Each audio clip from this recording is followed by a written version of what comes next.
미국이 우크라이나에 장거리 무기의 제공을 점차 확대하고 있습니다.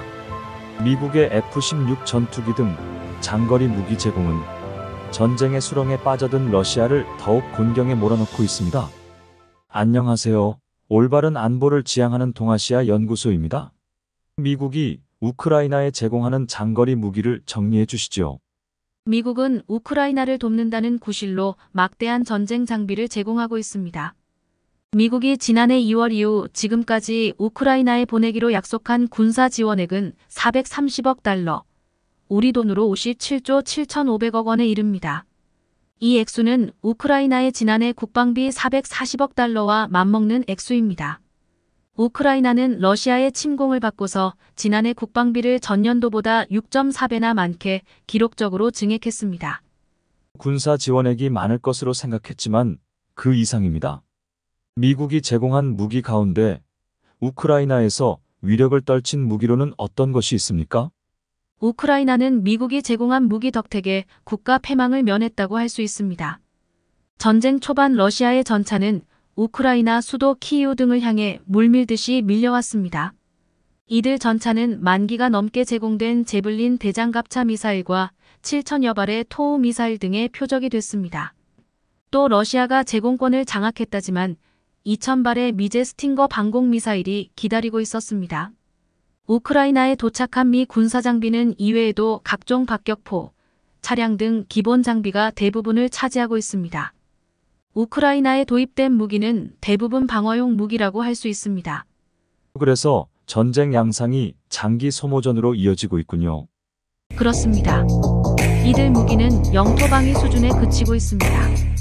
지난 5월에 있었던 동부 도네츠크주의 중심 도시 바흐무트 전투가 피비린내 나는 소모전으로 이어진 이유입니다. 당시의 전투는 많은 사상자가 나와서 고기 분쇄기라는 별명을 얻었습니다. 러시아와 우크라이나는 당시 지루한 공방전을 벌였습니다. 최근 우크라이나의 반격 작전도 또다시 소모전으로 이어지고 있습니다. 우크라이나는 수개월간의 준비 기간을 가진 뒤 야심차게 반격 작전을 실시했습니다. 이번에도 상대를 압도하지 못해 러시아의 방어선을 쉽게 돌파하지 못했습니다. 우크라이나군의 반격 앞에는 수많은 지뢰가 매설돼 있고 참호가 겹겹이 설치돼 있습니다.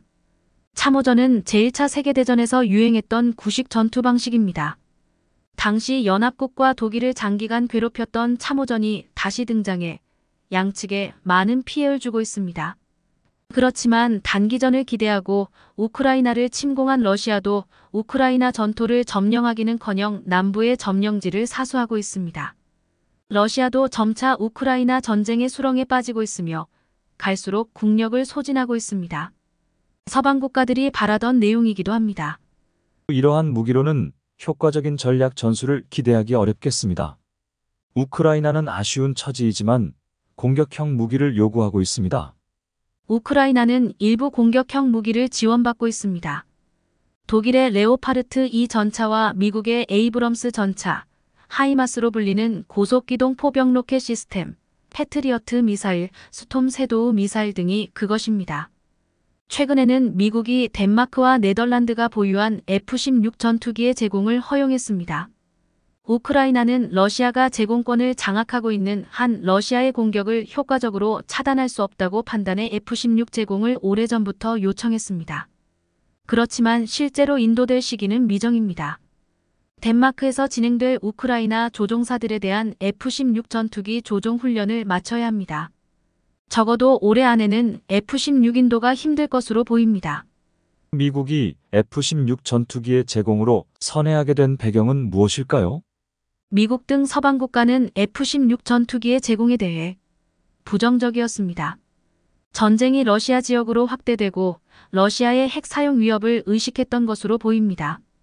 그러나 우크라이나의 곡물 수출을 러시아가 방해하면서 세계 밀가루 가격의 인상이 불가피해졌습니다. 그럴 경우 세계 경제에 영향을 줍니다. 또한 러시아의 드론 공격은 갈수록 가열되고 있습니다. 미국은 러시아를 견제하고 우크라이나가 효율적으로 대처할 무기의 필요성을 인정한 것으로 보입니다. 러시아로서는 전쟁 부담이 더욱 높아질 수밖에 없습니다. 오늘 말씀드릴 내용은 여기까지입니다. 동아시아 연구소입니다. 감사합니다.